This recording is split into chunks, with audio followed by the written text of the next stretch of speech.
So hello everyone, আসসালামু আলাইকুম। আজকে আমি রান্না করব কাতল মাছ। এখানে কাতল মাছ আমি হলুদ লবণ দিয়ে মেখে নিয়েছি। আর এখানে মূলা শাক রান্না করব।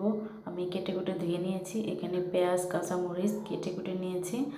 এখানে আমি আলু, তারপরে সিম, তারপরে মূলা রান্না করব আজকে কাতল মাছ দিয়ে। এখন আমি রান্না করতে চলে আসলাম। আমি চুলায় একটা প্যান বসিয়ে দিলাম, তারপর তেল দিয়ে দিলাম। এখানে আমি সরিষার তেল ইউজ করতেছি।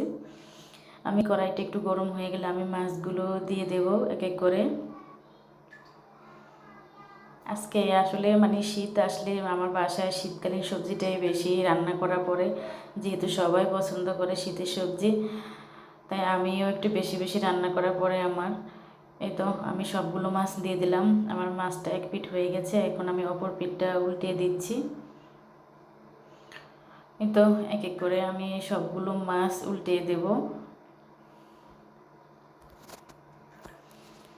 ওই দিন বাজারে গিয়ে একটা মাছ নিয়েছিলাম, কাতল মাছ। তারপর ভাবলাম আজকে শীতের সবজি দিয়ে রান্না করি। আমার মাছটা ভাজা শেষ, এখন আমি উঠিয়ে নিচ্ছি। আসলে কি বলবো, যে মাছের চাইতে বাজারে তরকারির সবজির দাম অনেক বেশি। মানে মানে কি পরিমাণে বাড়ছে, মানুষ কিভাবে খাবে। আমার মাছগুলো ভাজা শেষ হয়ে গেল, বাকি যে মাছগুলো ছিল আমি ভেজে নিয়েছি। ফ্যানটা বসিয়ে আমি তেল দিয়ে দিলাম। আমি এখন পেঁয়াজ কুচি দিয়ে দিলাম, তারপর কাঁচামরিচও দিয়ে দেব।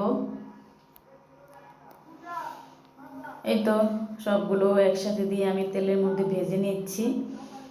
পেঁয়াজটা একটু ভাজা ভাজা করে নেব, কারণ পেঁয়াজটা একটু কাঁচা থাকলে গন্ধ আসে, সেজন্য আমি লবণ দিয়ে দিলাম। পেঁয়াজটা আমার একটু লাল লাল হয়ে আসছে, সেজন্য আমি সব কিছু দিয়ে দিচ্ছি এক এক করে। আমি লবণটা দিয়ে একটু কিছুক্ষণ যাবৎ ভেজে নিচ্ছি। এখন আমি রসুন বাটা দিয়ে দিলাম। এখানে আমি 2 টেবিল চামচ রসুন বাটা ব্যবহার করতেছি। 3 টেবিল চামচ, একটু বেশি ব্যবহার করতেছি যেহেতু ছোটো চামচ। এখানে জিরা বাটা ব্যবহার করতেছি 2 টেবিল চামচ। আমি সব মশলা দিয়ে আবারও ভালোভাবে ভেজে নিচ্ছি। আমার মশলাটা ভাজা শেষ হলে আমি একটু পানি দিয়ে দেব, না হলে মশলাটা পুড়ে যাওয়ার সম্ভাবনা থাকতে পারে। আমি এ পর্যায়ে হলুদের গুঁড়া দিয়ে দিচ্ছি, মরিচের গুঁড়া দিয়ে দিচ্ছি। আমি একটু মরিচের গুঁড়াটা একটু বেশি দিচ্ছি, যেহেতু সবজিটা একটু বেশি পরিমাণে রান্না করতেছি, সেজন্য আমি আবারও সব কিছু দিয়ে ভালোভাবে নেড়ে চেড়ে নিচ্ছি।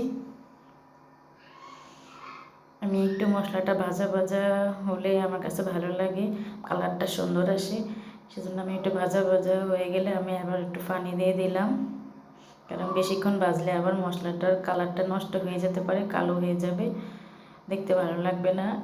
এই পর্যায়ে আমি আবার দিয়ে দিলাম আমার সবজিগুলো। সব সবজি দিয়ে আমি আবারও নেড়ে ছেড়ে নিচ্ছি। আসলে অনেকেই মূলা পছন্দ করে না, যাই হোক আমার কাছে কিন্তু মূলা ভীষণ ভালো লাগে। যা দিয়ে রান্না করি তাতে আমার ভালো লাগে, মূলাটা আমার কাছে অনেক ভালোই লাগে। আসলে বিয়ের আগে পছন্দ করতাম না, কিন্তু এখন হয়তো একটু বয়সের সাথে সাথে পছন্দ হচ্ছে। যাই হোক, অনেকেই পছন্দ করে না। আমার সবজিটা আমি অনেকক্ষণ কষিয়ে নিলাম ঢাকনা দিয়ে। এরপর যে আমি পানি ব্যবহার করলাম না। অনেকক্ষণ কষানোর পর আমি পানি দিয়ে দিচ্ছি। আমি পরিমাণ মতো পানি দিয়ে দিচ্ছি, যেহেতু আমি সবজিটা অনেকক্ষণ কষাইছিলাম, সেজন্য আর অত বেশি পানি দিলাম না। আমি একটা ঢাকনা দিয়ে ঢেকে দিলাম। আবার পাশের চুলায় আমি শাকটা বসিয়ে দিলাম। আমি মূলার শাকটা আগে লবণ দিয়ে কিছুক্ষণ মধ্যে তারপর ধুয়ে নিয়েছি, কারণ লবণ দিয়ে একটু ধুয়ে নিলে তিতা ভাবটা থাকে না, খেতে অনেক মজাই লাগে। আমি এইভাবে মূলার শাকটা ভাজি করি, তারপর তেলের উপর ভাজি করলাম। আমার তরকারিটা রান্না প্রায় শেষের দিকে, তাই আমি মাছগুলো দিয়ে দিচ্ছি। মাছগুলো দিয়ে আমি ঢাকনা দিয়ে ঢেকে দিলাম। এখানে আমার মূলার শাকটা রেডি। আসলে মূলার শাকটাও দেখতে যেমন হয়েছে, আমার তরকারিটাও অনেক সুন্দর হয়েছে, খেতেও অনেক মজা লাগছে। তো আজকের মতো এখানেই বিদায় নিচ্ছি। সবাই ভালো থাকবেন, সুস্থ থাকবেন।